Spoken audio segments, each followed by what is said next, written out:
If you feel like your creativity has slowly disappeared, even though you're working in a creative field, you're not imagining it and you're not alone. In fact, there's a very specific reason this happens, and it has a lot less to do with your ability and far more to do with the environments we're trained in. Because most creative professionals don't actually lose their creativity. They lose something quieter that no one ever teaches them to protect. Hello and welcome. I'm Janet, architect turned creative renewal coach and watercolor artist. I'm focused on supporting mid and late career creative souls rebuild a sustainable and joy-filled creative life after experiencing cycles of creative burnout. I've also linked a companion blog in the description if you'd like to sit with this more slowly after the video. Today's video topic is something I experienced firsthand, starting in architecture school.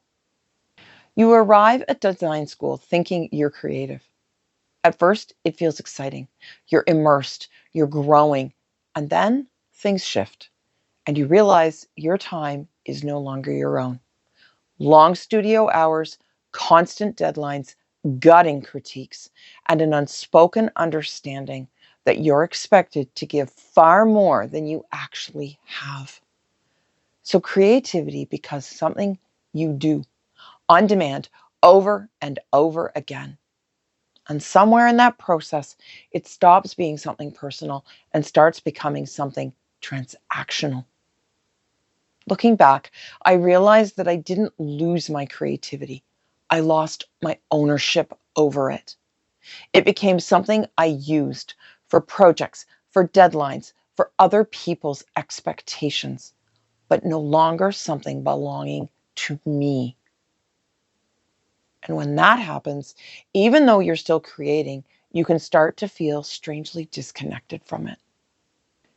So how do we end up in this situation? Design school environments teach you how to produce. They don't teach you how to sustain your creativity. So your energy keeps going outwards, but nothing is coming back in. And over time, you might start to notice you only create when something's required.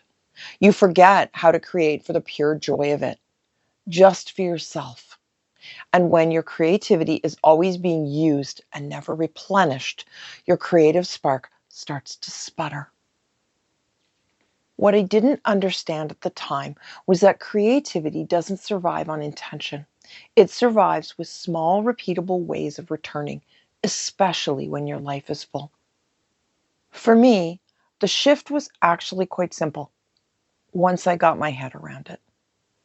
I stopped waiting for the perfect time and I started carving out a small amount of dedicated personal creative time each day. For me, this was 15 to 20 minutes first thing in the morning, when the house was still quiet, before anything else made demands of me or my attention, before checking email or social media, before helping my son when he was young, before feeding and walking the dog, and certainly before starting work. No goals, no outcome, no audience, just a mug of tea, my sketchbook, and a small space where my creativity could exist without pressure, with the sole purpose of fueling my own creative joy. And this isn't about the time of day. It's about this: finding a moment in your day for your creativity when it isn't being used by or for anybody else, where it feels safe for you, like it belongs to you again, like its only purpose is to cultivate your own joy. So, if you're in a season like this right now, where your work or life is demanding everything of you, you don't need a full new system. You just need a way to stay connected. That might look like a few quiet minutes sketching or painting without an outcome, a sketchbook that no one else sees, returning to something simple again and again, not to improve, just to remember, to give yourself a moment to fill your own bucket. Because you didn't lose your creativity. It's just been working for everyone else. And when you begin to reclaim even a small part of it for yourself again, you start to feel something shift. Not all at once, but steadily. You start to feel more grounded, more present, more like yourself, even in the middle of a very full life.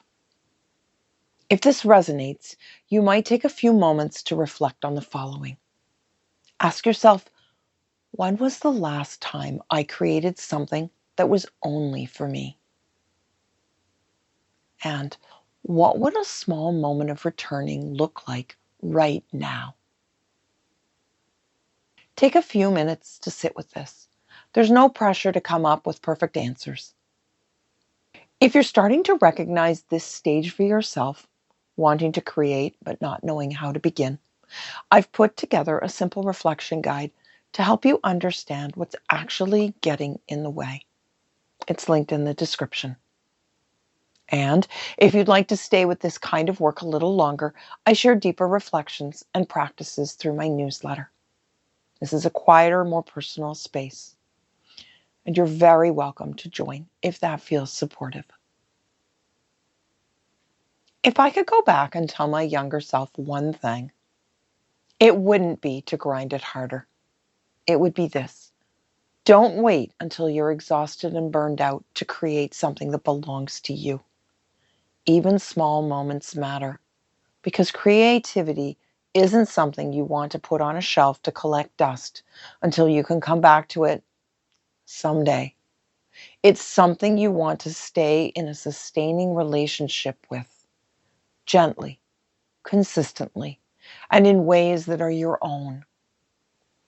Until next time, wishing you a quiet moment of creative return today, even if it's small, even if it's imperfect, as long as it is just for you.